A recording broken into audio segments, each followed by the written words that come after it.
আচ্ছা, ব্যবসার জগতে এখন একটা নতুন ধারণা কিন্তু বেশ সাড়া ফেলেছে, আর সেটা হলো ভার্চুয়াল অফিস। চলুন আজকের এই আলোচনায় আমরা জেনে নিই এই আধুনিক সমাধানটা ঠিক কিভাবে ব্যবসার পুরনো সব ধারণাকে একদম বদলে দিচ্ছে। তো আলোচনার শুরুতেই চলুন একবার ভাবি একটা নতুন ফিজিক্যাল অফিস নিতে গেলে কি ঝামেলার মুখোমুখি হতে হয়, মানে সেই চিরাচরিত সমস্যাগুলো আর কি। আচ্ছা, অনেক টাকার অ্যাডভান্স, চড়া ভাড়া, লম্বা সময়ের জন্য চুক্তি, এই সব কিছুর চাপ কি ব্যবসার গতি কমিয়ে দিচ্ছে না? বিশেষ করে যারা নতুন করে কিছু শুরু করতে যাচ্ছেন তাদের জন্য তো এটা একটা বিশাল বড় চ্যালেঞ্জ, তাই না? ব্যাপারটা তো শুধু ভাড়ার মধ্যেই সীমাবদ্ধ থাকে না, তাই না?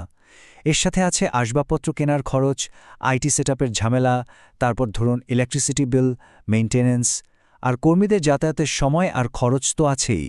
সব মিলিয়ে অপারেটিভস খরচটা কিন্তু আকাশ ছোঁয়া হয়ে যায়। কিন্তু ভাবুন তো, যদি এমন কোনো উপায় থাকত যা এইসব চ্যালেঞ্জের একটা সহজ সমাধান দিতে পারে। ঠিক এখানেই আসছে ভার্চুয়াল অফিসের ধারণা। চলুন এবার এর সাথে পরিচিত হওয়া যাক। তো ভার্চুয়াল অফিস জিনিসটা আসলে কি? খুব সহজ করে বললে, এটা এমন একটা সার্ভিস যা আপনার ব্যবসাকে একটা রেজিস্টার্ড ঠিকানা আর প্রফেশনাল প্রশাসনিক পরিষেবা দেয়, কিন্তু এর জন্য আপনাকে কোনো ফিজিক্যাল অফিস ভাড়া নিতে হয় না। ইন্টারেস্টিং, তাই না? একটা কথা আছে, আপনার ঠিকানাই আপনার ব্র্যান্ড। কথাটা কিন্তু ব্যবসার জন্য 100% সত্যি। ভাবুন তো, একটা ভালো বিজনেস অ্যাড্রেস কিন্তু নিমেষেই ক্লায়েন্টদের মনে একটা বিশ্বাস তৈরি করে, একটা প্রফেশনাল ইমেজ তৈরি করে। এক কথায় বললে, এটা আপনাকে একটা অফিসের প্রায় সব কিছুই দেয়, শুধু ফিজিক্যাল জায়গাটা বাদে।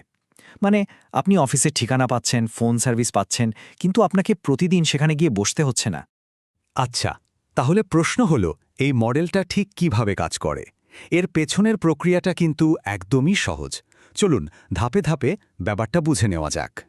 ভার্চুয়াল অফিস চালু করা কিন্তু খুবই সহজ। মাত্র 3টে স্টেপ। প্রথমত, আপনার পছন্দের একটা প্রাইম লোকেশনে ঠিকানা বেছে নিলেন। দ্বিতীয়ত, আপনার প্রয়োজন অনুযায়ী সার্ভিস প্ল্যান সিলেক্ট করলেন, যেমন মেল হ্যান্ডলিং বা ফোন কল সার্ভিস। আর সবশেষে অনলাইনে সাইন আপ করে ফেললেন। ব্যাস, হয়ে গেল। পুরো ব্যাপারটা খুবই ফাস্ট আর ঝামেলাহীন। ভার্চুয়াল অফিসের সার্ভিসগুলোকে আমরা মূলত 4টা ভাগে ভাগ করতে পারি। 1. একটা দারুণ বিজনেস অ্যাড্রেস আর মেল ম্যানেজমেন্টের সুবিধা। 2. প্রফেশনাল কমিউনিকেশন সার্ভিস, মানে ফোন কল হ্যান্ডলিংয়ের মতো বিষয়গুলো। 3. দরকার মতো মিটিং রুম বা ওয়ার্কস্পেস ব্যবহারের সুযোগ। আর 4 নম্বর হল প্রশাসনিক এবং অন্যান্য ব্যবসায়িক সাপোর্ট। যোগাযোগের দিকটা কিন্তু খুব গুরুত্বপূর্ণ। এখানে আপনি একটা ডেডিকেটেড লোকাল ফোন নম্বর পাচ্ছেন। আপনার কোম্পানির নামে কল রিসিভ করার জন্য একজন লাইভ রিসেপশনিস্টও থাকছেন। এমনকি কলগুলো আপনার পার্সোনাল নম্বরে ফরওয়ার্ড করার ব্যবস্থাও থাকে। প্রয়োজন হলে ভার্চুয়াল অ্যাসিস্ট্যান্টের সাহায্যও পাওয়া যায়। ভাবুন কি দারুণ ব্যাপার! অনেকে ভাবেন ভার্চুয়াল অফিস মানে হয়তো ফিজিক্যাল কোনো জায়গার সাথে কোনো সম্পর্কই থাকবে না। ব্যাপারটা কিন্তু তা না। যখনই আপনার কোনো ক্লায়েন্ট মিটিং বা টিম মিটিংয়ের দরকার হবে, আপনি কিন্তু সহজেই একটা মিটিং রুম বা কনফারেন্স স্পেস বুক করে নিতে পারবেন। মানে সুবিধাটা হলো পে অ্যাজ ইউ গো, যখন দরকার শুধু তখনই ব্যবহার করলেন। তো এত সব ফিচারের কথা তো জানা গেল, কিন্তু আসল লাভটা কোথায়? চলুন এবার দেখে নেওয়া যাক এই সুবিধাগুলো একটা ব্যবসার জন্য বাস্তবে কতটা লাভজনক হতে পারে। প্রচলিত অফিসের সাথে ভার্চুয়াল অফিসের পার্থক্যটা এক নজরে দেখলেই বোঝা যায়। একদিকে যেমন খরচের বিশাল ফারাক, তেমনি অন্যদিকে আছে ফ্লেক্সিবিলিটি। একটা দীর্ঘমেয়াদী চুক্তিতে আটকে থাকার বদলে এখানে মাসিক ভিত্তিতে কাজ করার সুযোগ থাকে। আর সবচেয়ে বড় কথা হলো, আপনি ভৌগোলিকভাবে সীমাবদ্ধ থাকছেন না, বিশ্বের যে কোনো প্রান্ত থেকে সেরা ট্যালেন্টকে নিয়োগ করতে পারছেন।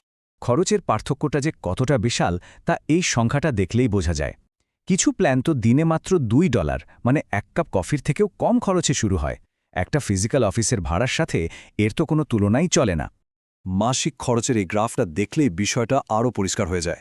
প্রচলিত অফিসের ওভারহেড খরচ অনেক বেশি, আর ভার্চুয়াল অফিসের ক্ষেত্রে তা খুবই কম। আর এই যে টাকাটা বাঁচল, সেটা কিন্তু ব্যবসার অন্য কোনো গুরুত্বপূর্ণ খাতে, যেমন মার্কেটিং বা প্রোডাক্ট ডেভেলপমেন্টে ইনভেস্ট করা যায়। তাহলে প্রশ্ন হলো, এই ভার্চুয়াল অফিস মডেলটা ঠিক কাদের জন্য সবচেয়ে বেশি কার্যকরী? চলুন এবার সেই বিষয়টা একটু জেনে নেওয়া যাক। আসলে এর ব্যবহারকারীর তালিকাটা কিন্তু বেশ লম্বা। ছোট স্টার্টআপ বা ফ্রিল্যান্সারদের জন্য তো এটা দারুণ। আবার যারা রিমোটে কাজ করেন বা যাদের টিম বিভিন্ন জায়গায় ছড়িয়ে আছে, তাদের জন্য এটা খুব কাজের। এমনকি বড় বড় কোম্পানিগুলো নতুন কোনো শহরে ব্যবসা শুরুর আগে ভার্চুয়াল অফিস নিয়ে নিজেদের উপস্থিতি জানান দেয়। আরেকটা খুব গুরুত্বপূর্ণ সুবিধা আছে, যেটা অনেকেই হয়তো ভাবেন না। সেটা হলো ব্যক্তিগত নিরাপত্তা। যারা বাড়ি থেকে ব্যবসা চালান, তারা নিশ্চয়ই চাইবেন না যে তাদের বাড়ির ঠিকানা সবার কাছে প্রকাশ হয়ে যাক। ভার্চুয়াল অফিস কিন্তু এই ব্যক্তিগত গোপনীয়তা আর নিরাপত্তা নিশ্চিত করে। তাহলে সবশেষে একটা প্রশ্ন কিন্তু থেকেই যায়, ব্যবসার ভবিষ্যৎ কি একটা নির্দিষ্ট জায়গা দিয়ে নির্ধারিত হবে নাকি তার পেশাদার উপস্থিতি দিয়ে? ভার্চুয়াল অফিসের এই ধারণাটা কিন্তু আমাদের নতুন করে ভাবতে বাধ্য করছে যে আসল জিনিসটা হয়তো উপস্থিতি, স্থান নয়।